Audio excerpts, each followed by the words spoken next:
পরিমণির এই দৃশ্য দেখে মনে পড়ে যায় বাহুবলী সিনেমার শিবগামীর কথা। সন্তানকে নিয়ে যেভাবে পানি পার হচ্ছে পরি তা সত্যিই প্রশংসনীয়। ফেসবুকে দেওয়া এক পোস্টে পরিমণি অভিশাপ দিয়ে লিখেছেন, সন্তান কাঁধে করে বড় করতে পারার তৌফিক আল্লাহ সবাইকে দেন না।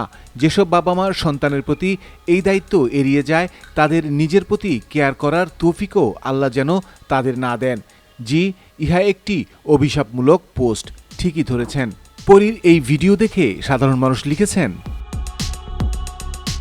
আঞ্জুমান আখি লিখেছেন, কত সুন্দর কথা, শুধু জন্ম দিলেই মা বাবা হওয়া যায় না।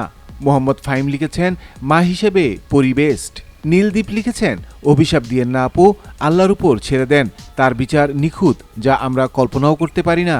মুন্নুজান সাথী লিখেছেন, ন্যাংটা হয়ে কাল পোস্ট দিলেও এই অভিশাপটা ভালো লাগলো আপু, সত্যি বলতে বেশি ইমোশনাল হয়ে গেলাম। অভিমানী আফসানা লিখেছেন, হালকা করে রাজকে ধুয়ে দিল। সাকিব আহমেদ লিখেছেন, পানি যদি জানতো তোমার এত সৌন্দর্য, তাহলে পানিও তোমার প্রেমে পড়ে যেত।